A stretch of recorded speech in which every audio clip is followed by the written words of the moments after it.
World's biggest astrology community in Tamil. Online Astro TV, வாழ்வின் வெளிச்சம். Online astro டிவியை கண்டு மகிழுங்கள். விழாவோட சொற்பொழிவுக்கு நம்ம போகலாம். மேடம் எப்பயுமே மத்தியான செஷனில் தான் பேசுவாங்க. அவங்க முக்கிய பணி இருக்குது துணை செயலாளரில், அதனால் அவங்களுக்கு நிறைய வேலைகள் கொடுத்துருக்கோம்.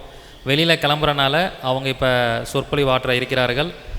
அவங்க ஒரு முக்கியமான தலைப்பில் பேச போகிறாங்க. உடனடி தீர்வு தரும் மனோ தத்துவ ஜோதிடம், சைக்காலஜி அஸ்ட்ராலஜி அப்படிங்கிற தலைப்பில் பேச போகிறாங்க. நம்முடைய துணை செயலாளர் தனபாக்கிய மேடம் அவர்கள் அருமையான கருத்துக்களை கொடுக்க இருக்கிறார்கள். தனபாக்கிய மேடம் அவர்களை அன்புடன் சொற்பொழிவாட்ட வருமாறு அழைக்கின்றேன். நன்றி குருஜி. குரு வாழ்க, குருவே துணை. ஜோதிட பிரபஞ்ச குழு அறக்கட்டளை நடத்தும் 48வது கருத்தரங்கிற்கு வருகை புரிந்த அனைவரையும் வருக வருக என வாழ்த்தி வரவேற்கிறேன். இன்றெடுத்த தாய் தந்தையின் பாதம் பணிந்து குலதெய்வ ஆசியுடன் குருவை சரணடைந்து உங்கள் முன் மனோதத்துவ ஜோதிடம். மனோதத்துவ ஜோதிடம், ஜோதிடம்னாவே எப்பவுமே ஒரு மன ரீதியான ஒரு விஷயந்தான். மனதில் எழுகின்ற எண்ணங்களுக்கு தேடுகின்ற விடைதான் ஜோதிடம்.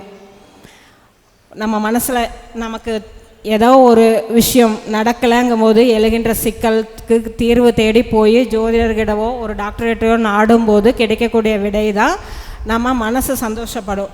பாசிட்டிவாக ஒரு ரிசல்ட் சொல்லிட்டா சந்தோஷப்படுவாங்க. ஸோ எண்ணம் சொல் செயல் அப்படிங்கிறது தான் இந்த மனோதத்துவம் அப்படிங்கிறது. நம்ம என்ன வேணும்னு விரும்புகிறோமோ அதுக்கான ஆன்சர் நமக்கு கிடைக்கும் அப்படின்னு நினச்சி போனால், ஒரு ஜோசியர் பாஸ் ஆவானா என் பையன் போய் கேட்டோன்னே 100 மார்க் வாங்கி பாஸ் ஆயிடுவான்னு சொன்னால் உடனே சந்தோஷப்படுவோம்.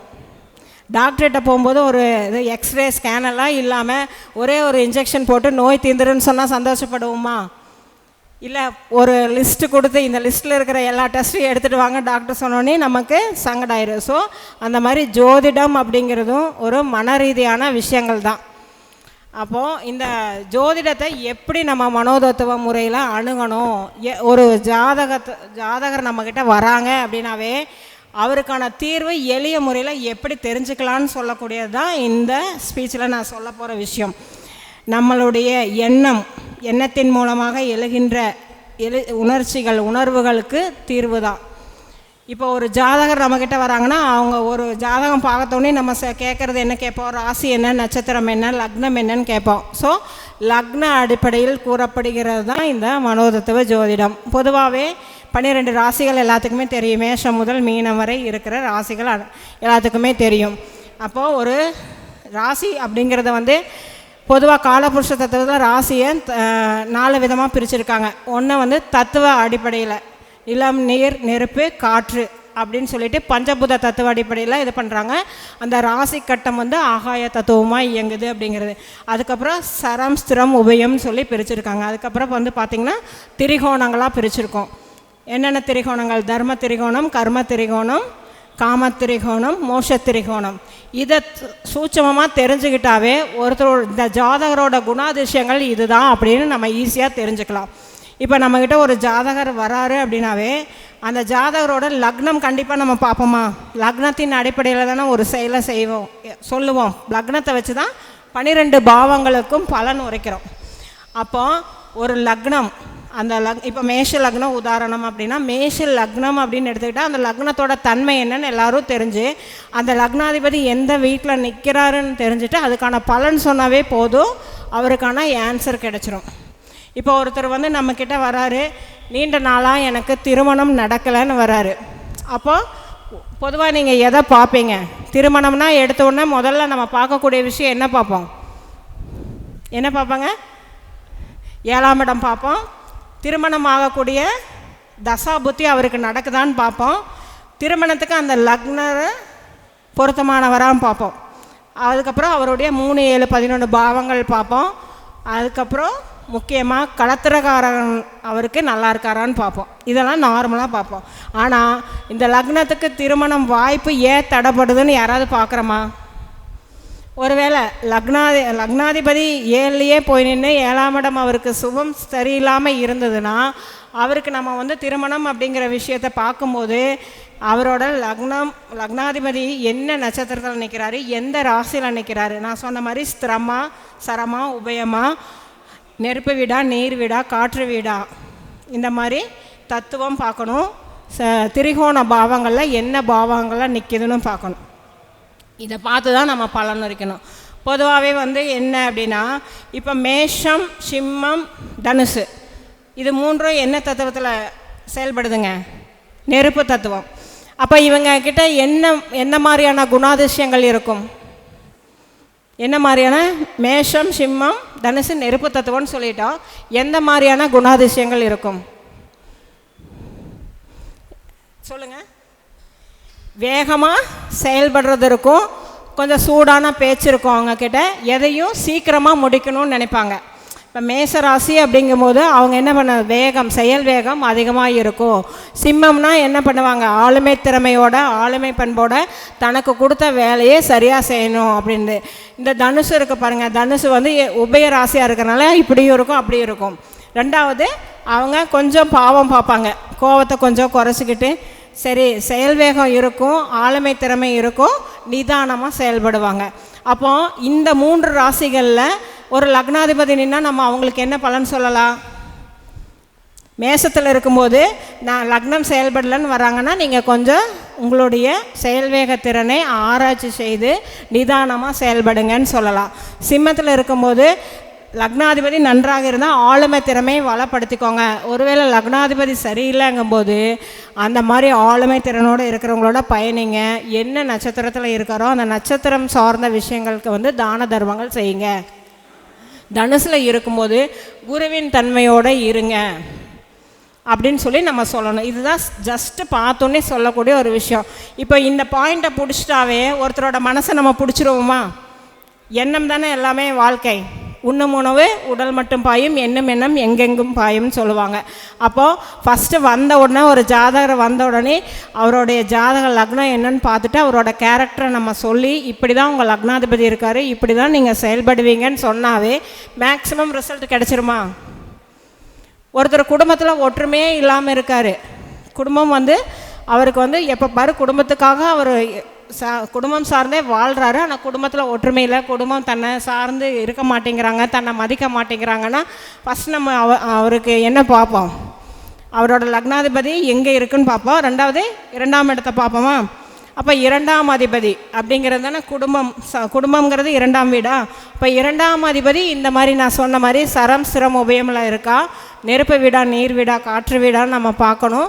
உபயராசியா இல்லை உபயராசியில் குடும்பம் சார்ந்து யாருக்கு 2ஆம் அதிபதி உபயராசியில் இருக்கோ இவங்க வந்து பாவம் விட்டு கொடுத்து தான் போகணும். அவங்க லைஃபு மதில் மேல் போன மாதிரி தான் இருக்கும். கொஞ்சம் அட்ஜஸ்ட்மெண்ட் பண்ணிட்டாங்கன்னா அவங்களோட லைஃபு நல்லாயிருக்கும். இதுதான் 2ஆம் இடத்தோட இது. சரி, வாழ்க்கையில் முன்னேற்றமே இல்லைன்னு ஒருத்தர் வரார், அப்போ நம்ம என்ன பண்ணுவோம்? 3ஆம் இடத்தை பார்ப்போம் இல்லையா? ஃபஸ்ட்டு பார்க்குறது 3ஆம் இடம், அப்புறம் லக்னம் பார்ப்போம். அப்போ 3ஆம் அதிபதி நின்ற வீடு ப்ளஸ் 3ஆம் அதிபதியோட லக்னத்தை இணைக்கணும். அப்போ லக்னம் 3ஆம் அதிபதியோட தொடர்பு பெற்றால் அவர் சக்ஸஸ் ஆகணும்னா என்ன சிம்பிளான பலன் சொல்லுவோம் அப்படின்னா, பயணத்தில் வந்து கொஞ்சம் இன்ட்ரெஸ்ட் இருக்கிற நபராக தான் நீங்கள் பயணத்தை அதிகப்படுத்திக்கோங்க. இளைய சகோதரன் சகோதரி இருந்தால் அவங்கக்கிட்ட விட்டு கொடுத்து போங்க, அவங்களுக்காக நீங்கள் வாழுங்க, உங்கள் வாழ்க்கையை தியாகம் பண்ணுங்க. ஏன்னா 3ஆம் இடம் என்பது காற்று ராசி, இன்ப திரிகோணம், காம திரிகோணம்னு சொல்லுவாங்க. இன்பம் என்பது பிறரை மகிழ்விக்கிறது, தியாகம் பண்ணணும். கம்பல்சரி தியாகம் பண்ணாங்க அப்படின்னா அந்த 3ஆம் இடம் அப்படிங்கிறது முயற்சி, முன்னேற்றம், அவங்களோட கம்யூனிகேஷன் அப்படிங்கிறது சிறப்பாக இருக்கும்னு சொல்லலாம். அடுத்தது ஒரு வீடு, தாய், வாகனம் சார்ந்த ஒரு கேள்வி வராங்க. 4ஆம் இடம் பார்ப்போமா? இப்போ 4ஆம் இடம் என்பது பொதுவாக கடகம், காலபுருஷங்க. நம்மளோட ஜாதக ரீதியாக என்ன ராசியாக வருதுன்னு பார்க்கணும்.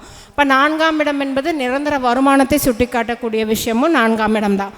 அப்போ 4ஆம் இடம் சார்ந்த கேள்வியில் வரும்போது நம்ம என்ன சொல்லுவோம்? பொதுவாக சொல்லக்கூடிய பதில் என்ன அப்படின்னா, அது வந்து நீர் ராசியாக இருக்குது, மோட்ச ராசி. காலபுருஷ தத்துவத்தில் நம்ம லக்ன ரீதியாகவும் எடுக்கணும்.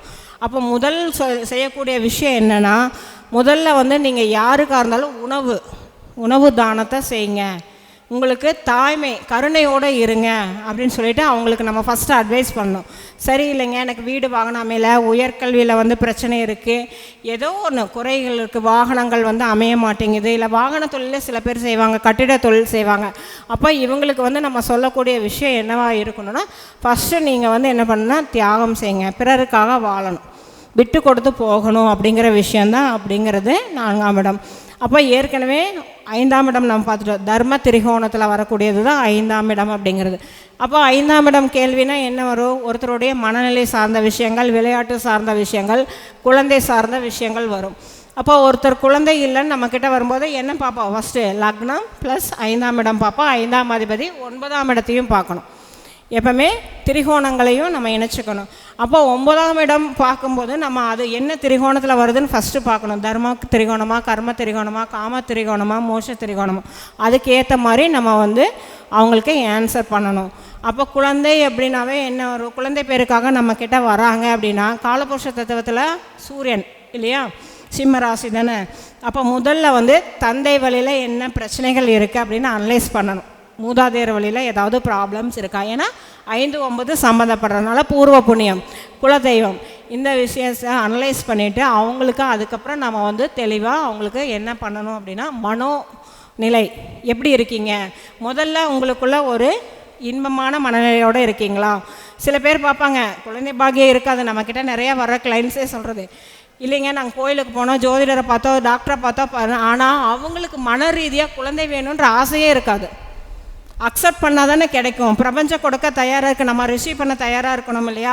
அந்த அக்செப்டன்ஸே அவங்கக்கிட்ட இருக்காது. அப்போ முதல்ல அந்த மனநிலையை அவங்களுக்கு மாற்றி நம்ம சொல்லணும் ப்ரிடிக்ட் பண்ணும்போது. அடுத்தது 6ஆம் இடம் அப்படிங்கிறது வேலை சர்வீஸ் சார்ந்தது. காலபுருஷ தத்துவத்தில் கன்னி வீடு. பொதுவாகவே இது உபயராசி நில தத்துவம்.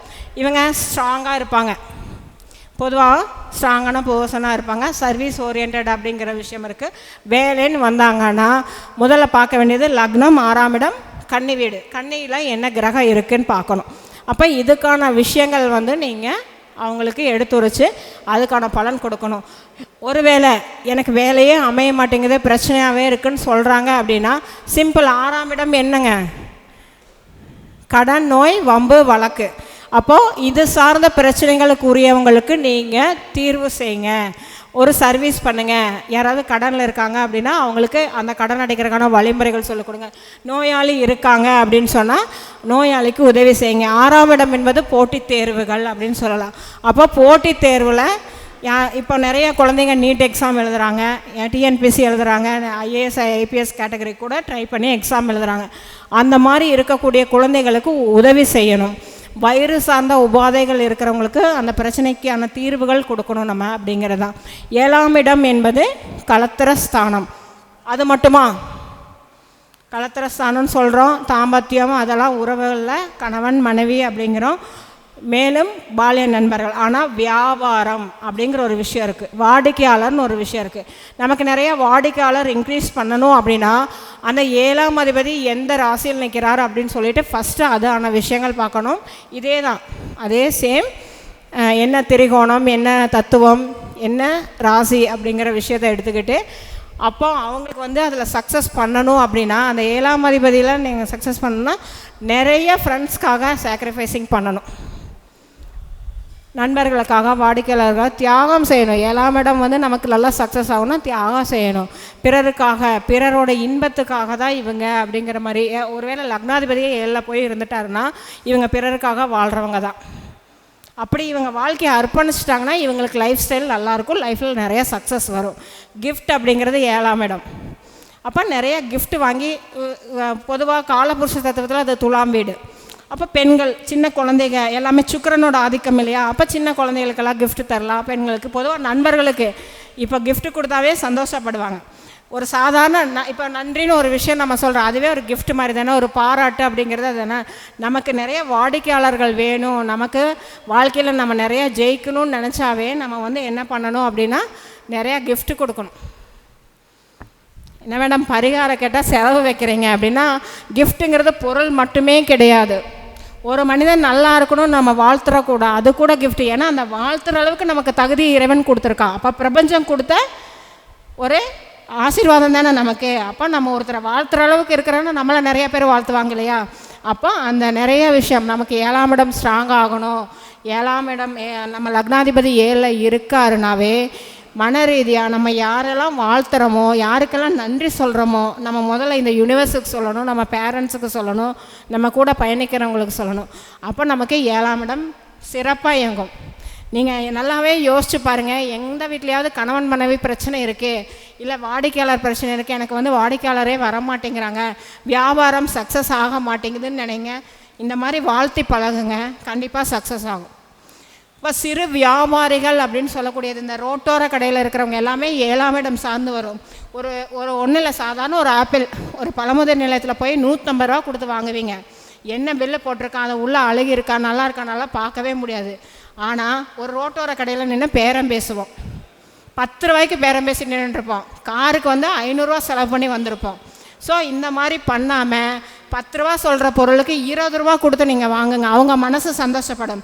சார் கொஞ்சம் நேரத்துக்கு முன்னால் சொன்னார், நான் ஒரு ஈவெண்ட் பண்ணும்போது எத்தனையோ குடும்பங்கள் வாழ்ந்தது. உண்மைதான். இப்போ இங்கே வரனாவே நீங்கள் வீட்டிலேருந்து வந்திருப்பீங்க, பஸ்ஸில் வந்திருப்பீங்க, காரில் வந்திருப்பீங்க, பைக்கில் வந்திருப்பீங்க, பெட்ரோல் போடுறதுல ஒரு இது இருக்கும், பஸ்ஸில் வரும்போது பஸ் கண்டக்டருக்கு ஒரு இது, அந்த டிரான்ஸ்போர்ட்டுக்கு ஒரு லாபம். சும்மா வந்துட முடியுமா?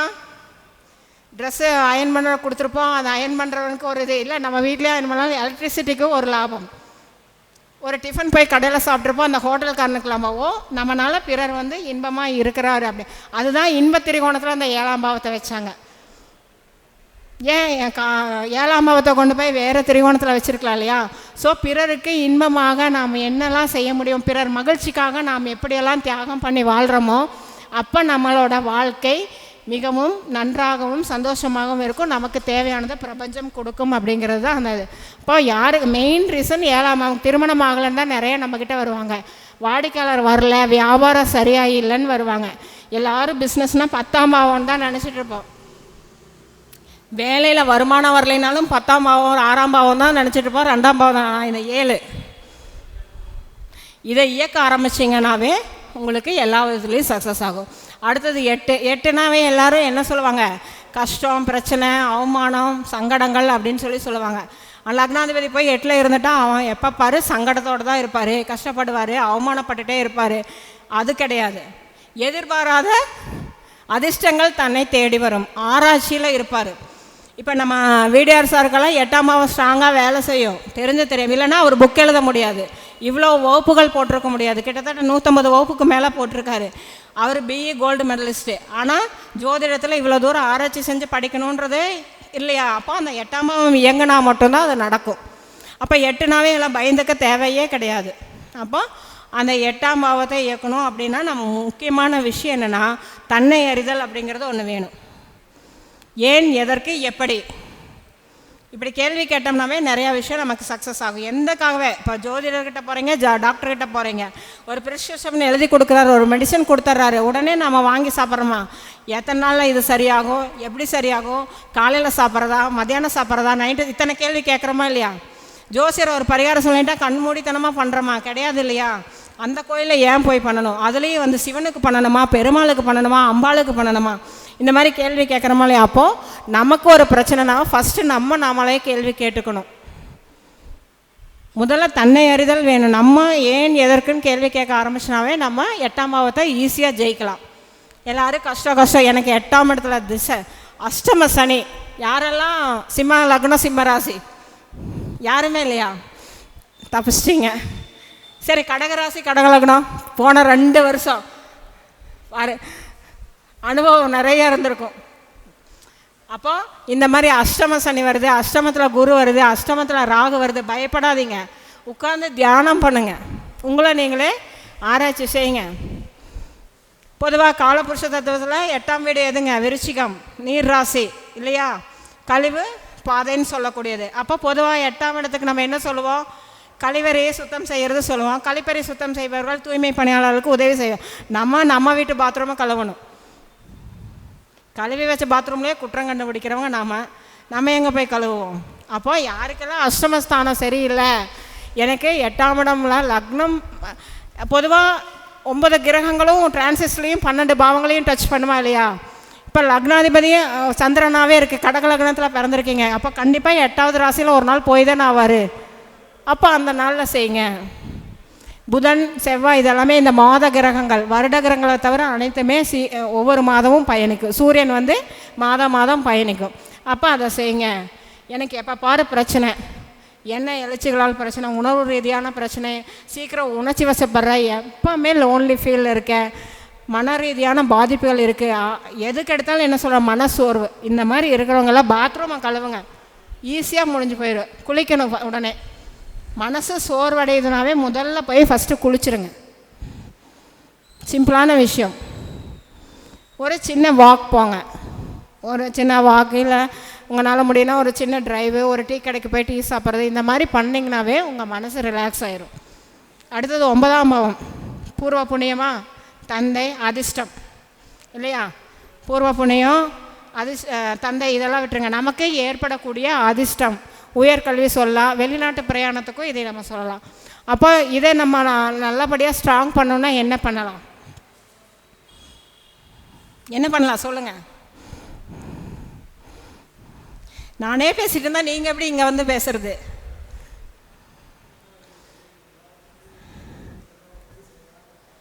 கரெக்ட். தந்தை வயதில் இருக்கிறவங்களுக்கு உதவி செய்கிறது, ஆலய பணிகளில் வந்து போய் நம்ம இது பண்ணிக்கிறது, அதிர்ஷ்டம் அப்படிங்கிறது. நம்ம வந்து நம்மளுக்கு ஒரு அதிர்ஷ்டம் உருவாகணும் அப்படின்னாவே என்ன முதல்ல வேணும்னா கீழ்ப்படிதல் வேணும் இல்லைங்களா? காலபுருஷத்தில் 9ஆம் வீடு என்னங்க? தனுசு, உபயராசி. அந்த உபயராசியோட தத்துவம் என்ன அப்படின்னா குருதானே வராரு, சாத்வீகமான ஒரு விஷயம். உபயத்துலேயும் இது எப்படின்னா போனால் போது, விட்டு கொடுப்போம் அப்படிங்கிற மாதிரி. அப்போது விட்டு கொடுத்து ஒரு சகிப்புத்தன்மையோடு நம்ம இருந்தால் நம்ம ஜெயிக்கலாம். அதிர்ஷ்டம் வேணும்னா ஃபஸ்ட்டு என்ன பண்ணணும்னா சாக்ரிஃபைஸிங் வேணும் அப்படிங்கிற ஒரு விஷயம். முதல்ல வந்து கீழ்ப்படிதல் அப்படிங்கிற ஒரு விஷயம். அவர் சொன்ன மாதிரி தந்தை வயதில் இருக்கிறவங்களுக்கு உதவி செய்தல், முன்னோர்கள் தெரிஞ்சிருக்கலாம், தெரியாமல் இருக்கலாம். பூர்வ புண்ணியனாவே என்ன, முன்னோர் வழி வந்த விஷயங்கள் தானே. அப்போ முன்னோர்களுக்கு மனசார நன்றி சொல்லுங்கள். நன்றி சொன்னாவே போதும், அதுவே போதும். நம்ம சஞ்சித கர்மம், பிராரப்த கர்மம், ஆகாமிய கர்மம், கர்மாக்களை கொண்டு தான் பிறந்திருக்கோம், முன்னோர்கள் வழி தான் வந்திருக்கோம். அப்போ முன்னோர்கள் செய்த புண்ணிய பலனில் இன்றைக்கி நம்ம நிறையா விஷயங்கள் நல்லது நடக்குது.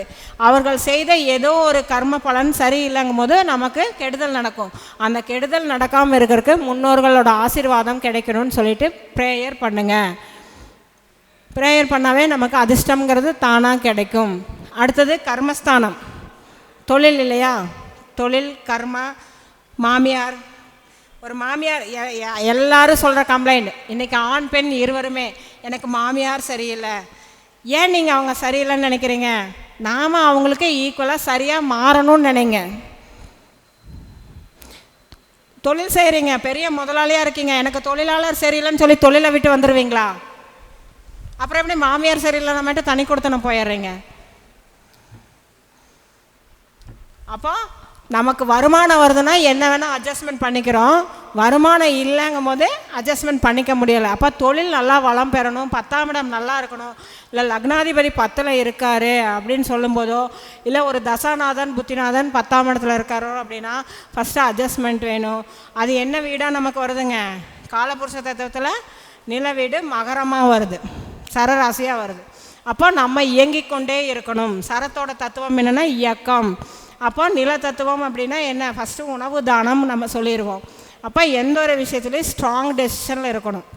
மாமியார் வேண்டான்னு எவ்வளோ ஸ்ட்ராங்காக இருக்கீங்களோ அதே மாதிரி தொழிலில் ஜெயிக்கணும்னு ஸ்ட்ராங்காக இருங்க, அப்போ ஜெயிக்க முடியும். அடுத்தது 11ஆம் பாவம், அருமையான பாவம் இல்லையா அது? ஏன்னா ஆசை, அபிலாஷைகள், நண்பர்கள், டெபாசிட்டு, நம்மளுடைய அனைத்து விதமான விஷயங்களும் காம திரிகோண வீடு, இன்பமாக இருக்கிறது அப்படின்னு சொல்லிக்கலாம். அப்போ அந்த ஆசை அபிலாஷை நிறைவேறணும்னா இதில் என்ன நம்ம சாக்ரிஃபைசிங் பண்ண முடியும் சொல்லுங்கள்? நண்பர்களுக்கு உதவி செய்யணும், நண்பர்களையும் நம்மளை மாதிரி நினைக்கணும். அது நம்ம தலைவர் மாதிரி இருக்கிற நண்பர் கிடச்சிட்டா பரவாயில்ல, உதவியும் செஞ்சலாம், உதவியும் வாங்கிடலாம். அப்படி இல்லை, என் நண்பர் எதுவுமே எனக்கு செய்ய மாட்டாருன்னு நினச்சாலும் நீங்கள் செய்யுங்க. ஏன்னா கொடுத்தா தான் கிடைக்கும். இல்லை இது சரியில்லை, லக்னாதிபதி போய் 11 நின்றால் கண்டிப்பாக நீங்கள் தியாகம் செஞ்சே ஆகணும். பிறர் இன்பத்திற்காக வாழ்ந்தே ஆகணும். 11ஆம் இடம் என்பது பிறர் இன்பத்திற்காக வாழக்கூடிய வீடு அப்படிங்கிறது தான். அப்போது நீங்கள் கண்டிப்பாக அடுத்தவங்களுக்காக எவ்வளோ சாக்ரிஃபைசிங் பண்ணி வாழ்கிறீங்களோ உங்களுக்கு லாபம் பன்மடங்காக பெருகுங்களாம். 12ஆம் இடம் மோட்சம் விரயம், இதுதான் நமக்கு எல்லாத்துக்குமே தெரிஞ்ச விஷயம் இல்லையா? அயன சயன சுகபோகம், வெளிநாடு வெளியூர் பிரயாணங்கள் அப்படிங்கிறோம். அப்போ ஒரு மனுஷன் நல்லா தூங்கணுன்னா ஃபஸ்ட்டு என்ன வேணுங்க? நிம்மதி வேணும். இது ஜென்ரல் ஜோதிட ரீதியாக 11 பாவங்களும் சரியாக இயங்கணும். அப்போ தான் 12ஆம் பாவம் இயங்கும். நல்லா தூங்கினா தான் 12 பாவமும் இயங்குங்கிறேன் நான் தூங்கி எழுந்திரிச்சோன்னே என்ன பண்ணுறேங்க? தூங்கி எழுந்திரிச்சோன்னே ஃப்ரெஷ் ஆகிறோமா, பேட்ரி சார்ஜ் ஆன மாதிரி ஆயிரமா? அப்போது எந்த பாவம் இயங்குதோ இல்லையோ ஒரு மனிதன் ஜெயிக்கணும்னா 12ஆம் பாவம் சரியாக இயங்க வேண்டும். சரியா?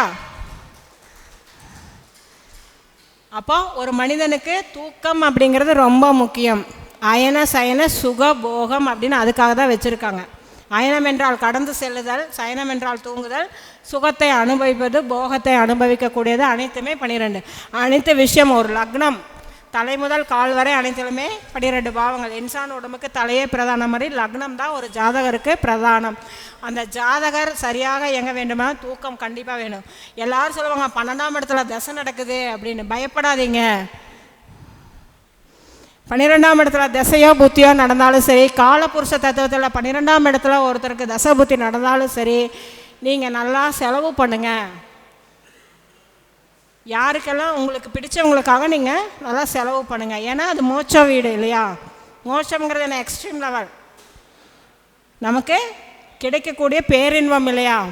அப்போ ஒரு 10 ரூபாய்க்கு ஒரு பொருள் வாங்கி ஒரு சின்ன சாக்லேட் வாங்கி ஒரு பொண்ணுக்கு ஒரு சின்ன குழந்தைக்கு கொடுத்தா சந்தோஷப்படுமா இல்லையா? இப்போ வேலை செஞ்சுட்டே இருக்கீங்க, ரொம்ப டயர்டாக இருக்கார், முதலாளி ஒரு 10 நிமிஷம் தூங்கிட்டு வாப்பானா எவ்வளோ சந்தோஷம் இருக்கும். அப்போ அந்த சந்தோஷம் அப்படிங்கிறது அது கிடைக்கும். அப்போ அந்த சந்தோஷத்தை செலவிடுங்க, கண்டிப்பாக எல்லா விதத்துலேயும் சக்ஸஸ் பண்ணிக்கலாம் அப்படிங்களாம். சரி, இப்போ நம்ம சொல்லிட்டோம் இந்த மாதிரி 12 வீடுகளில் நம்ம எப்படியெல்லாம் ஜெயிக்கணும்னு. இப்போ சரராசி லக்னமாக பிறந்திருக்காங்க, இவங்களோட மனநிலை எப்படி இருக்குன்னா இவங்க சதா இயங்கிக் கொண்டே இருக்கணும்னு நினைப்பாங்க. யாரெல்லாம் இங்கே சரராசியில் லக்னமாக இருக்கீங்க? சரராசி தெரியுமா? மேஷம், கடகம், துலாம், மகரம். யாருக்காவது மேஷ, கடகம், துலாம், மகர லக்னம் இருக்குதா? இல்லையா? இருக்கீங்களா? சார் சொல்லுங்கள், உங்களுடைய மனநிலை எப்படி இருக்கும்? எப்பவுமே இயங்கி கொண்டா இருக்கணும்னு நினைப்பீங்களா, ஸ்டேபிளாக உட்காரணும்னு நினைப்பீங்களா? Very good. அப்போது சரராசியில் ஒரு லக்னம் ஒரு ஜாதகர் நம்மக்கிட்ட வந்தால் எடுத்த உடனே என்ன பாயிண்ட் சொல்லலாம்? இங்கே நான் பரிகாரம் சொல்ல வரல, ஜாதகருக்கு பலன் நம்ம எப்படி சொல்கிறதுன்னு சொல்கிறேன். எடுத்த உடனே என்ன சொல்லிடணும்? சார் நீங்கள் எப்பவுமே இயங்கி கொண்டே இருக்கணும்னு நினைப்பீங்க, ஒரே இடத்துல இருக்க மாட்டீங்க. ஆமாம் சார், ஆமாம் சார், சாமி கரெக்டாக சொல்லிட்டாரு. ஒரு படத்தில் வடிவேலு போய் ஜாதகம் கேட்கும்போது ரேஷனில் சர்க்கரை வாங்கினேன், பாமாயில் வாங்கினேன், எப்படியா ஜாதக கட்டத்தில் இதெல்லாம் தெரிஞ்சதுன்ற மாதிரி சிம்பிளான விஷயம். எப்பவுமே ஜோதிடத்தை இப்படி தான் நம்ம பிரித்து எடுத்துக்கணும். அப்போ சரராசியில் ஒரு மனிதன் நம்மக்கிட்ட வராங்க. சரத்தில் உங்களுக்கு என்ன லக்னம் சார்? அப்போ இயங்கிக் கொண்டே இருப்பார். அது சரராசியாக போயிடுச்சு. 4ஆம் வீடு மோட்ச திரிகோணமாக போயிடுச்சு. பிறரின் இன்பத்துக்காகவே வாழ்வார்.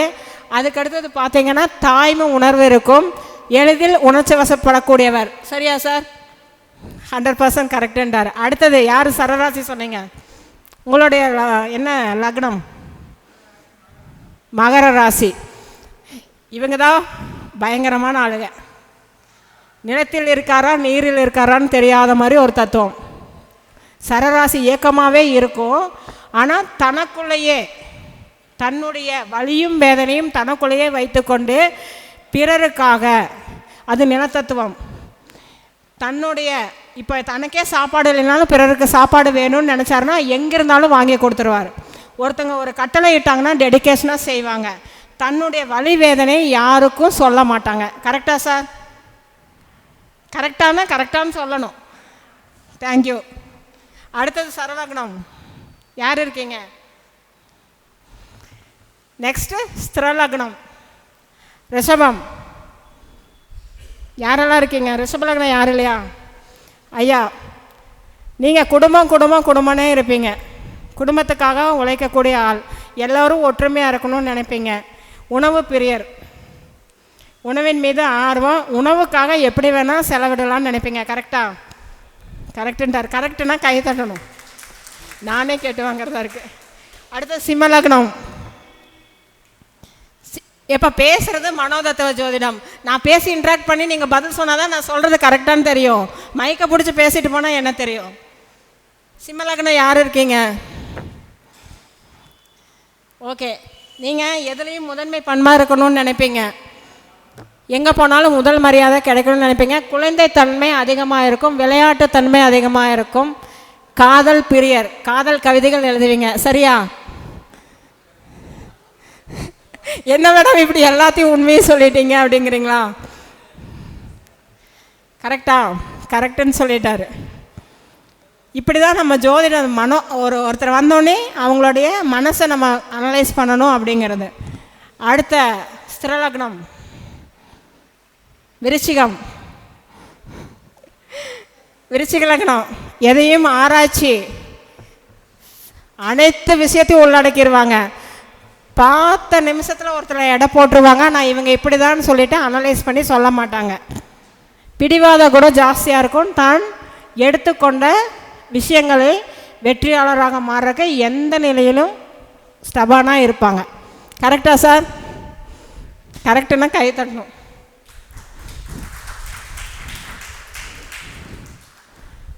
அடுத்தது வந்துட்டு உபய ராசி, உபய லக்னம். இதில் வந்து உபய லக்னத்தில் மட்டும் ஒரு தன்மைகள் எப்படின்னா, அடுத்தவங்களை எங்கே இருந்தாலும் இணைச்சிருவாங்க. ஒரு 10 பேர் இருக்கிற இடத்துல ஒரு உபய லக்னம் இருந்தாலும் எப்படியோ ஒரு அதுலேயும் சேர்ந்துருவாங்க, இதுலேயும் சேர்ந்துருவாங்க. அதில் மிதுன லக்னம் வந்து மதில் மேல் பூனை மாதிரி. யார் மிதுன லக்னம் இருக்கீங்களா? நிறையா உண்மை வெளியில் வருமே. காதல் கலையில் இவர்கள் தான் முன்னோடி. கரெக்டா? ஆமான்ட்டாரு. பிறருக்காக வாழணும்னு நினைப்பீங்க. காற்று மாதிரி சிந்திக்கிற திறன் இருக்கும். நம்மளோட தியாகங்கள் அப்படிங்கிறது வந்து நம்மை சார்ந்தவர்கள் மட்டும் கிடையாது, நம் சமுதாயத்துக்கும்னு நினைப்பீங்க. கரெக்டா? அடுத்தது உபய லக்னத்தில் வந்து எடுத்துக்கிட்டோம்னா அடுத்தது கன்னி. இவங்க வந்து சர்வீஸ் ஓரியன்ட் பர்சனாக இருப்பாங்க. ரொம்ப கன்னிங்காக இருப்பாங்க. சில இடத்துல விட்டு கொடுத்து போவாங்க. வேலையில் கர்மமே கண்ணாயிரு, கடமையை செய் அப்படிங்கிற மாதிரி இருப்பாங்க. அடுத்தவங்களுக்கு வந்து சீக்கிரமாக ஹெல்ப் பண்ணுற ஒரு மனநிலை இருக்கும் அப்படின்னு சொல்லலாம். அடுத்தது தனுசு. இவங்க தான் சூப்பர். பிறரிட்ட பணியை செவனே செய்யணும்னு நினைப்பாங்க. சாத்வீகமாக இருப்பாங்க. ஆனால் வாழைப்பழத்தில் ஊசி ஏற்றுற மாதிரி இவங்க செயல்பாடு இருக்கும். சரியா? சரினா கை தட்டணும். வேலை செய்யாத மாதிரி இருக்கும், வேலை செஞ்ச மாதிரி இருக்கும். ஆனால் இவங்க வேலை செய்ய மாட்டாங்க, பிறரிடம் வேலை வாங்கிடுவாங்க. கரெக்டா? அடுத்தது மீன லக்னம். இவங்க நிறைய சாக்ரிஃபைசிங். என்ன பொதுவாகவே அது மோட்ச ராசி. பிறருக்காக நிறைய சாக்ரிஃபைசிங் பண்ணுவாங்க. பிறருக்கு கடன் வாங்கியாவது செலவு பண்ணிடுவாங்க. மெயினாக பாருங்கள், இந்த மிதுனம், மீனம், கன்னி, தனுசு எல்லாமே பிறருக்கு ஜாமீன் போட்டு மாட்டிக்கிற கேஸாக இருக்கும். தேவையில்லாத கடனை இழுத்து விட்டுருவாங்க. யார் காசு கேட்டாலும் கொடுக்கறது எளிதில் கொடுப்பாங்க. கடகலகனும் ஏமாறும். கரெக்டா சார்? ஆமான்ட்டார். அப்போது இந்த தன்மைகள் இவங்களுக்கு ஒவ்வொருத்தருக்கும் இந்த ராசியை வச்சு தான் அவங்கள நம்ம அனலைஸ் பண்ணுறோம். அப்போ உங்கள் லக்னாதிபதி அதே இடத்துல இருந்தார். இப்போ ஒன்றும் இல்லை, என்ன லக்னமாக வேணாலும் லக்னாதிபதி மீனத்தில் இருந்தால் கண்டிப்பாக பாருங்கள், லக்னாதிபதி மீனத்தில் இருக்கிறவங்க பிறருக்காக கடன் பட்டு வாழ்வாங்க. கடன் பட்டாவது தன்னை ஜெயிச்சு காட்டணும்னு நினைப்பாங்க, பிறருக்காக செய்வாங்க. கண்ணியில் இருக்குன்னு வச்சுக்கோங்க லக்னாதிபதி, பிறருக்காக அடுத்தவங்க வேலையும் சேர்த்து இவங்க வேலை செய்வாங்க. மிதுனத்தில் இருக்குன்னா எங்கெங்கேயோ இருக்கிற நியூஸ் எல்லாம் சேகரித்து வந்து ஒருத்தரை வெற்றியாளராக மாற்றணும்னா இவங்க கண்டிப்பாக செய்வாங்க. மேசத்தில் இருக்கே உங்கள் லக்னாதிபதி அப்படின்னா நீங்கள் ஜெயிக்கணுன்றத அவங்க உங்களுக்கு சுட்டி காட்டிகிட்டே இருப்பாங்க. ஸோ இந்த லக்ன ரீதியாக 12 ராசிகளில் நம்ம லக்னாதிபதி நின்றாலும் அதை எப்படி பண்ணணுன்றதுக்கு, அதே மாதிரி ராசித்தன்மைகள் நம்ம எடுத்துட்டோம்னா இதுதான் நம்ம கேரக்டர், இதுதான்.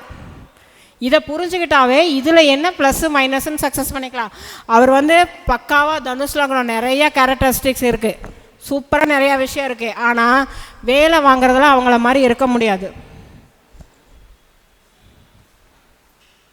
இன்னொன்று, தனுஷும் மகரம் பக்கத்தில் தர்ம கர்மாதிபதி யோகம் செயல்படக்கூடிய ஒரு வீடாகவும் இருக்குது. அப்போ என்ன பண்ணுவாங்கன்னா, பிறரிடம் வேலை வாங்குறதுல நான் மற்ற லக்னக்காரங்க கட்டளையிட்டு வேலை வாங்கினா இவங்க சிரிச்சுட்டே வேலை வாங்கிடுவாங்க, அன்பாக பாசமாக சொல்லி வேலை வாங்குவாங்க. குருத்தன்மை ஜாஸ்தியாக இருக்கும் அவங்கக்கிட்ட. குருன்னா நம்ம ஒரு ஆச்சாரியாகவும் எடுத்துக்கலாம், ஒரு குழந்தையாகவும் எடுத்துக்கலாம். இப்போ இப்படி தான் 12 லக்னங்களுக்கும் நம்ம அந்த அவங்க இப்படி தான் அந்த கேரக்டர் இது தான் நம்ம தெரிஞ்சுக்கணும். அதே மாதிரி 12 லக்னங்களில் எந்த வீட்டில் உங்களோட லக்னாதிபதி அமர்ந்தாலும் சரி, 2ஆம் அதிபதியாக இருந்தாலும், 3ஆம் அதிபதியாக இருந்தாலும், 7ஆம் அதிபதியோ இல்லை தசாநாதனோ இருந்தாலும் பிரிக்கிறது நீங்கள் முதல்ல தெரிஞ்சுக்க வேண்டிய விஷயம். அதில் மெயின் நீங்கள் நான் சொன்ன மாதிரி என்ன தத்துவத்தில் இருக்குது, நெருப்பு, நிலம், நீர், காற்று தத்துவம், சரம், ஸ்ரம், உபயம், தர்ம கர்ம காம மோஷ திரிகோணம். இந்த 3 விஷயங்களை அனலைஸ் பண்ணி எடுத்திங்கனாவே உங்களுக்கு எக்ஸாக்ட் ரிசல்ட் கிடச்சிரும். 100% நீங்கள் சக்ஸஸ் பண்ணி வேறு எதையுமே நீங்கள் பார்க்க வேண்டாம். அதுக்கப்புறம் நீங்கள் தசாபுத்தி பார்த்துட்டு ப்ரெசண்டில் இருக்கக்கூடிய முடக்கோ மாந்தி தோஷம், சனி தோஷம், செவ்வாய் தோஷம், ராகு தோஷம் எதை வேணால் பாருங்கள். பட் ஒருத்தங்களை இந்த ஒரு விஷயத்தை நீங்கள் தெரிஞ்சுக்கிட்டிங்கனாவே போதும், அவங்களுக்கு ஈஸியாக பலன் சொல்ல முடியும். சொல்ல முடியுமா முடியாதா? ஈஸியாக அவங்களோட சைக்காலஜி என்னன்னு தெரிஞ்சுக்கலாமா இல்லையா? இப்போ தாங்க தலைப்பை பற்றி லைட்டாக சொல்லியிருக்கீங்க அப்படின்றீங்களா? ஒன்றுமே இல்லைங்க. ஜோதிடம் அப்படிங்கிறது ஒரு மறைபொருள் நாணமாக இருந்தாலும் ஒருத்தவங்களோட சைக்காலஜின்னு சொல்கிறது அப்படிங்கிறது பெரிய விஷயமே இல்லை. இதில் ஏதாவது உங்களுக்கு கஷ்டமாக இருந்துச்சா நான் சொன்னதில்? சொல்லுங்கள். இல்லை ஏதாவது கேள்வி கேட்டிங்கன்னா தான் நீங்கள் நான் சொன்னதை புரிஞ்சுக்கிறீங்களான்னு தெரியும். புரிஞ்சுதா புரியலையா? தலைவர் சொல்லிட்டாரு, முடிச்சிருங்கம்மா, புரிஞ்சிருச்சு எல்லாத்துக்கும் அப்படின்ட்டாரு. ஸோ சைக்காலஜி அஸ்ட்ராலஜிங்கிறது சாதாரண ஒரு சின்ன விஷயந்தான், நம்மளோட அனலைசேஷனில் சொல்லக்கூடிய விஷயந்தான். சரி, இதில் 12 லக்னங்களுக்கு சின்ன சின்னதாக ஒரு பரிகாரம் கொடுத்துட்றேன், நோட் பண்ணிக்கோங்க. சொல்லுங்கள் சார்.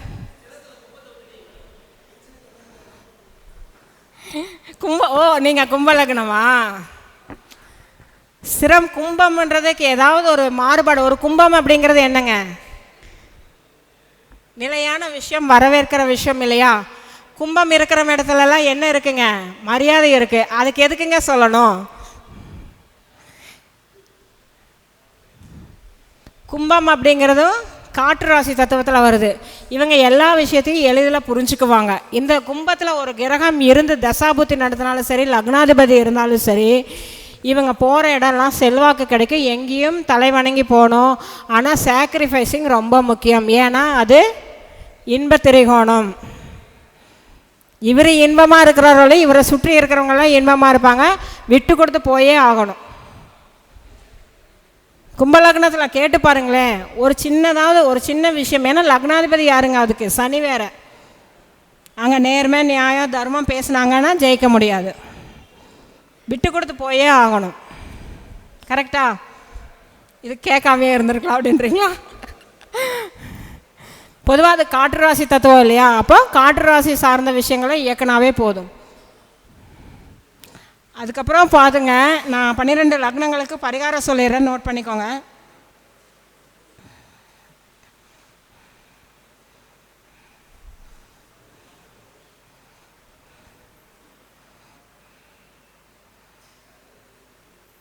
மேஷ லக்னம், நீங்கள் உங்கள் லக்னத்தை ஸ்ட்ராங் பண்ணிக்கணும் அப்படின்னா பார்த்தீங்கன்னா அதிகமாக நெருப்பு சார்ந்த விஷயங்களை இயக்கணும். அடுத்தது செம்பருத்தி செடி வளர்க்கணும், செம்பருத்தி செடி வளர்த்துக்கணும். அதுக்கப்புறம் பார்த்தீங்கன்னா தலை சார்ந்த பிரச்சனை உள்ளவர்களுக்கு வந்து உதவி செய்கிறது. இது வாழ்வியல் பரிகாரத்தில் பண்ணக்கூடியது. ரிஷப லக்னம் அதிகமாக வெண்ணிற பொருட்கள் வந்து உட்கொள்ளுதல், வெண்ணிற மலர்கள் செடிகளை வந்து வளர்த்தணும். மிதுனம் காற்று ராசி இல்லையா, வாசனை திரவியங்கள் கடவுளுக்கு அர்ச்சனை செய்கிறதா இருந்தாலும் சரி, வீட்டில் வந்து வாசனை திரவியங்கள் உபயோகப்படுத்தணும். நிறையா நோட்டு புத்தகங்கள் வந்து தானமாக கொடுங்க.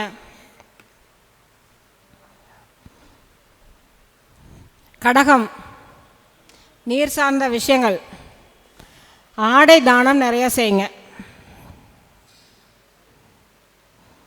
மனோரஞ்சிதா செடியை வீட்டில் வாங்கி வளர்த்துவாங்க. யாரெல்லாம் கடக லக்னத்தில் இருக்கீங்களோ எங்கள் வந்து மனோரஞ்சித பூ செடி இருக்கு இல்லைங்களா, அதை வீட்டில் வாங்கி வளர்த்துட்டு வாங்க. அடுத்தது சிம்மம், இது நெருப்பு வீடு, சிரம். அப்போ வந்து யாக குண்டங்கள் இருக்கு இல்லையா, யாக குண்டலுக்கு தேவையான பொருட்கள் வந்து இது பண்ணுங்கள். வெள்ளெருக்கில் உருவாகக்கூடிய பொருட்களை வந்து வீட்டில் வச்சுக்கோங்க. ஆலயங்களில் இருக்கக்கூடிய விருட்சங்களுக்கு வந்து பராமரிப்பு பண்ணிட்டு வாங்க. அடுத்தது கன்னி லக்னம். கன்னி லக்னம் வந்து நீங்கள் வந்து பார்த்தீங்கன்னா மோஸ்ட்லி வந்து சிறுதானிய உணவு பதார்த்தங்களை வந்து நிறைய தானமாக கொடுத்துட்டு வாங்க. நாயுருவி செடி வளர்த்துட்டு வாங்க. நாயுருவி வேரில் வந்து வீட்டில் தூபம் போட்டுட்டு வாங்க. துலா லக்னம் பாரிஜாத மலர்கள் அல்லது வெண்ணிற மல்லிகை, முல்லை இந்த மாதிரி மலர்கள் செடிகள் வந்து வீட்டில் வளர்த்தலாம். வாசனை திரவியங்கள் கிஃப்ட் பொருட்கள் நிறையா பேத்துக்கு தானம் கொடுத்துட்டு வாங்க. அது மட்டும் இல்லாமல் உங்கள் வீடு எப்போவுமே நறுமணமாக வச்சுக்கணும். நீங்கள் உங்களையும் நீங்கள் நறுமணமாக வச்சுக்கணும். உங்கள் ஆடையில் வந்து சென்ட் போடுறது, பாக்கெட்டில் பணம் வச்சுட்டு இருந்தீங்கன்னா இது பண்ணுறது. அதே மாதிரி துலாபாரம் அந்த துலாக்கோல் இருக்கு இல்லையா, அந்த சின்னத்தை வந்து நீங்கள் வந்து ஒரு சின்ன பாக்கெட் சைஸ் ஃபோட்டோ போட்டு வச்சுக்கிறது. இந்த மாதிரி விஷயங்களெல்லாம் வச்சுட்டே வரணும். முக்கியமாக எப்போவுமே நீங்கள் இருக்கிற இடத்துல வாசனை நிறைந்ததாக வச்சுக்கோங்க. விருச்சிக லக்னம் இவர்கள் வந்து செந்நிற பூக்களை வளர்த்து வரலாம். அவங்களும் செம்பருத்தி செடி வளர்க்கலாம். இவங்க நிறைய வந்து ஹாஸ்பிட்டலைசேஷன் என்னெல்லாம் மருத்துவ உதவிகள் செய்ய முடியுமோ அதெல்லாம் செஞ்சுட்டு வரலாம். தனுஷ் லக்னம் இவர்கள் வந்து தல விருஷங்கள் நிறைய வந்து கோவில்களில் போய் நிறைய விருஷங்கள் ஆலயங்களில் வந்து நட்டு பராமரிச்சுட்டு வரணும். முக்கியமாக வில்வ மரம், வன்னி மரம், அரச மரம் இதெல்லாம் நட்டு வளர்த்துட்டு வர்றது ரொம்ப விசேஷம். கால்நடைகளுக்கு, பசுமாடுகளுக்கு அவங்களுக்கெல்லாம் வந்து நீங்கள் நிறைய உணவு பராமரிப்புக்காக கொடுத்துட்டு வரலாம். மகர லக்னம் வந்து பார்த்திங்கன்னா முக்கியமாக நீங்கள் நந்தியாவட்டை மலர் இருக்கு இல்லையா, நந்தியாவட்டை மலர் வளர்த்துறது ரொம்ப விசேஷம். அது மட்டும் இல்லாமல் வன்னி மரம், மகரம் கும்பம் ரெண்டுமே வன்னி மர வழிபாடும். அந்த வன்னி மரத்தை ஆலயங்களில் நட்டு பராமரிக்கிறது. நந்தியாவட்டை, நீலோற்பவ மலர் இதெல்லாம் வந்து இது பண்ணிக்கலாம். மீனம் பாரிஜாதம், முல்லை, அதே மாதிரி கொன்றை மலர் இருக்கு இல்லையா, அந்த கொன்றை மலரை நட்டு பராமரிச்சுட்டு வரலாம். 12 ராசிக்காரங்களும் செய்ய வேண்டிய ஒரே விஷயம், நம்ம மன ரீதியான பாதிப்புகள்லேருந்து விடை வரணும்னா நறுமணம் மிக்க வாசனை தூபங்களை வந்து வீட்டில் எப்போவுமே போட்டுட்டு வரணும். மனசுக்கு எப்போவுமே வந்து வாசனைக்கும் மனசுக்கும் நீண்ட தொடர்பு உண்டு. புரியுதுங்களா? ஒரு என்ன டென்ஷன் இருந்தாலும் ஒரு ஸ்வீட் அப்படின்னு நினச்ச உடனே நமக்கு ஒரு மனசில் சந்தோஷம் வருது இல்லையா, ஒரு நல்ல நெய் வாசனையோட ஒரு ஸ்வீட் இருந்தால் சந்தோஷப்படுவோம். அதே மாதிரி பூக்கள் வாசனை அப்படிங்கிறோம், சென்ட் போட்டால் நல்லாயிருக்கும் அப்படிங்கிறோம். அப்போ எப்போவுமே மனம் அப்படிங்கிற விஷயத்த நம்ம சந்தோஷமாக வச்சுக்கணும். அப்படின்னா இந்த மனம் அப்படிங்கிறதே சந்தோஷம் சார்ந்த விஷயந்தான், மகிழ்ச்சி அப்படிங்கிற விஷயந்தான். அப்போ எப்போவுமே வீட்டில் வாசனை தூபங்கள் நிறைய நம்ம போட்டுகிட்டே இருக்கணும். நம்ம இருக்கிற இடமெல்லாம் நறுமணம் மிகுந்ததாகவே வச்சுக்கணும். பொதுவாக பெண்கள் வந்து மருதாணி வைங்க, மல்லிகைப்பூ வச்சுக்கணும். எப்போவுமே பூக்கள் அணியிறது ரொம்ப விஷயம் மங்களகரமான இது. ஆண்களாக இருந்தால் சென்ட் போட்டுக்கலாம், ஆண்களும் மருதாணி வைக்கலாம். ஸோ இந்த மாதிரி நிறைய விஷயங்கள் நம்ம மனசு சார்ந்த விஷயங்கள், ஆடை அப்படிங்கிற விஷயம் ரொம்ப ஒவ்வொருத்தருக்கும் நம்ம போட்டிருக்கிற ட்ரெஸ்ஸு மூலமாகவே சந்தோஷம் வரும். புரியுதுங்களா? அப்போது இந்த திரிகோண ராசிகளே எடுத்து பாருங்கள். இன்ப திரிகோணம்னு எடுத்துக்கிட்டால் 3, 7, 11 எடுத்திருக்கோம். அந்த வீடுகள் பாருங்களேன், புதன், சுக்கிரன், சனி வருவார். அப்போ அதில் கும்பம், மிதுனம், துலாம் அப்படின்னு வரும். அப்போ வந்து என்னென்னா அது எல்லாமே பாருங்கள், அந்த கிரகங்கள் பாருங்கள் ஒரு ஜாலியான கிரகம் தான். என்ன மேடம் சனி கிரகத்தை போய் ஜாலின்னு சொல்கிறீங்க அப்படிங்கிறீங்க. உழைப்பு இருந்தால் தானே ஊதியம் வருது, ஊதியம் இருந்தால் தானே சந்தோஷம் வருது. அப்போது அந்த நம்ம மனசை வந்து எப்போவுமே சந்தோஷமாக வச்சுக்கணும் அப்படின்னா முதல்ல உங்களுடைய ஜாதகத்தில் 3, 7, 11 பாவங்களை தாராளமாக இயக்குங்க. இன்பமாக இருங்க, பிறரை மகிழ்விச்சு இன்பமாக இருங்க. மகிழ்வித்து மகிழ் அப்படின்னு சொல்லுவாங்க இல்லையா, அந்த மாதிரி. அப்போது உங்களுடைய அனைத்து பிரச்சனைகளுக்குமே தீர்வு உங்களிடம்தான் இருக்குது, ஜோதிடரிடம் மட்டுமல்ல. உங்களுடைய ராசி லக்னம் தெரிஞ்சுட்டு, உங்கள் லக்னம் லக்னாதிபதி எந்த வீட்டில் இருக்காங்கன்னு தெரிஞ்சுட்டு அதுக்கான முறையான தீர்வுகள் அப்படிங்கிறது நீங்களே செஞ்சுக்கலாம், ஈஸியாக எளிதில் செஞ்சுக்கலாம். எனவே இந்த வாய்ப்பை அளித்த எமது பிரபஞ்ச குழு அறக்கட்டளை நிறுவனர் அனைவர்களுக்கும், ஆன்லைன் ஆஸ்ட்ரோ நிறுவனர் அனைவருக்கும் என்னுடைய மனமார்ந்த நன்றிகளும் பாராட்டுகளும். அனைவருக்கும் அனைத்து நலமும் வளமும் பெற்று அனைவரும் நல்ல மனவளத்தோடு வாழ்வாங்க வாழ வேண்டும் என்று வாழ்த்துகிறேன். வாழ்க நலமுடன், வாழ்க நலமுடன், வாழ்க பணமுடன். என்னுடைய ஃபோன் நம்பர் 6374414928. ஏன்னா கால அவகாசம் இல்லை, ரொம்ப இம்பார்ட்டண்டான ஒரு விஷயத்துக்கு வெளியில் போக வேண்டியது இருக்கிறதுனால இத்துடன் என் உரையை முடித்துக் கொள்கிறேன். வாய்ப்பளித்த எமது பிரபஞ்ச குழு நிர்வாகிகளுக்கு மீண்டும் ஒருமுறை நன்றி, பிரபஞ்சத்துக்கும் நன்றி. நன்றி நன்றி நன்றி. வாழ்க வளமுடன். நம்முடைய பிரபஞ்சகுல அறக்கட்டளையின் துணை செயலாளர் தனபாக்கி மேடம் அவர்கள் 4 மாதம் ஒரு அண்டர்கிரவுண்ட் ஆப்ரேஷனுக்காக அனுப்பியிருந்தேன். அதனால் வந்து அவங்க மீட்டிங் வர முடியல. வேறு ஒன்றும் இல்லை, நம்மளுடைய மீட்டிங்க்கு நம்ம சஷ்டி குழுமத்தோட 50 விழா பணி நிறையா இருந்ததுனால அந்த புக்கு ரெடி பண்ணுற வேலையில் பிஸியாக இருந்தாங்க, அதனால் மீட்டிங் வர முடியல. ஸோ 4 மாதம் கழித்து வந்து நமக்கு மிக சிறப்பான தலைப்பில் சொற்பொழிவாட்டி இருக்கிறார்கள். இந்த மனோதத்துவ ஜோதிடங்கிறது ரொம்ப ரொம்ப முக்கியம். ஒருத்தவங்களோட கேரியரை முடிவு பண்ணணும், ஒருத்தவங்களுடைய குடும்ப வாழ்க்கை, ஒருத்தங்களுக்கு மன நிம்மதி இல்லாமல் இருக்குது, இப்படி எல்லா விஷயங்களுக்குமே இந்த மனோதத்துவ ஜோதிடத்தை பயன்படுத்தலாம். அவர்களுடைய சொற்பொழிவை பாராட்டி பொன்னாடை போற்றி கௌரவிக்குமாறு ஒருங்கிணைப்பாளர் நந்தகுமார் ஐயா அவர்களை அன்புடன் கேட்டுக்கொள்கிறேன்.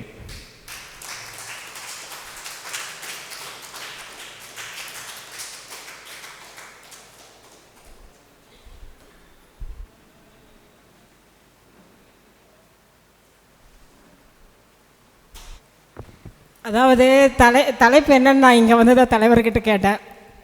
இப்போ இன்விடேஷன்லாம் அனுப்பிச்சிட்டாரு, நான் அப்படியே அதை ஷேர் பண்ணி விட்டுட்டேன். நான் சொல்லிட்டேன், சார் ஜோதிட ரீதியாக நான் இன்றைக்கி பேச மாட்டேன், ஜென்ரலாக தான் பேசுவேன், நான் என்ன தோணுதோ பேசுங்க. நான் நிஜமாகவே ப்ரிப்ரேஷன் இல்லை, பிரபஞ்சம் என்ன சொல்லுதோ சொல்கிறேன்னு தான் சொன்னேன். கருத்துக்கள் எப்படி இருந்ததுன்னு தெரிஞ்சது. ஆனால் எல்லோரும் சிரிச்சிட்டு இருந்தீங்க. மனோதத்துவமே அதான், அடுத்தவங்கள சிரிப்பாக வச்சுக்கணுங்கிறதா. So thanks to this chance for our Guruji.